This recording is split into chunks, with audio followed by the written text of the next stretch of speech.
अगर आप भी ऐसे पेरेंट हैं जो किसी पड़ोसी के कहने पर या किसी के रिवेंज में आकर अपने बच्चे को वो कराना चाहते हैं जो उसने कहा था तेरा बच्चा तो ये कर ही नहीं सकता, तेरा बच्चा तो ये बन ही नहीं सकता, और आपने ठान लिया अब तो मैं अपने बेटे को आईपीएस बनाऊंगी, अब तो मैं अपने बच्चे को डॉक्टर बनाऊंगी, इंजीनियर बनाऊंगी, लॉयर बनाऊंगी क्योंकि इसने फलाने ने मुझे ये कहा है, तो प्लीज़ ऐसी इमेच्योर गेम्स में मत पड़िए। बच्चा चाहे आपके कहने पर इनको चुन लेता है लेकिन आपको कभी माफ़ नहीं करेगा क्योंकि शायद वो कभी बोल ही नहीं पाएगा कि मैं ये नहीं करना चाहता था। आपको कैसे समझना है क्या सिम्टम्स हैं कि बच्चा ये करना चाहता है कि नहीं, क्योंकि मेरे पास ऐसे भी केसेस आते हैं कि मेरे को एक मदर ने आके कहा बच्चे का ड्रॉप हो गया, नीट नहीं निकल पाया, नंबर नहीं आ पाए, अब मैं उसको अगले साल करा रही हूँ क्योंकि मैं ये कराना चाहती हूँ। अब बच्चा ये करना चाहता है नहीं चाहता, हाँ हाँ ये करना चाहता है बच्चा, और कभी भी वो ये नहीं चाहते कि बच्चा जो है हमसे अलग से काउंसलिंग ले और हमसे बात करे और हम जान सकें कि क्या बच्चा इस फील्ड में आगे जाना चाहता है कि नहीं। अगर आप ही मालिकाना हक जताते रहेंगे बच्चे पे, उसकी कभी सुनेंगे ही नहीं, समझेंगे ही नहीं, तो होगा क्या, वो बच्चा आपके प्रेशर में आके आपसे प्यार करता है या आप पे डिपेंडेंट है, वो सब चीज़ें करेगा जो आप चाहते हैं। लेकिन एक लेवल पे आके जब उसको डिससेटिस्फैक्शन होगी या उसको लगेगा कि ज़िंदगी के मैंने 8-10 साल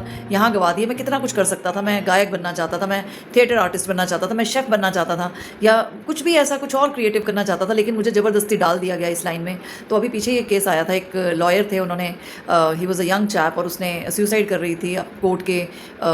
दूसरी मंजिल पे जाके। तो आप समझ सकते हैं कि अगर आप उस फील्ड में चले भी गए, आप कामयाब भी हो गए, लेकिन आपके अंदर एक खोखलापन रह जाता है, एक डिससेटिस्फैक्शन की भावना रह जाती है। तो हम क्यों अपने संसार में ऐसे बच्चों को बढ़ावा दे रहे हैं जो डिससेटिस्फाइड हों। जो बच्चे करना चाहते हैं अगर वही करने में उनका उनका मन है, उनकी हैप्पीनेस है, तो इससे बढ़िया बात क्या हो सकती है। तो please stop pressurising your kids just because you want it, और उनको उनका करियर, उनके सपने बुनने के लिए थोड़ा सा स्पेस दीजिए।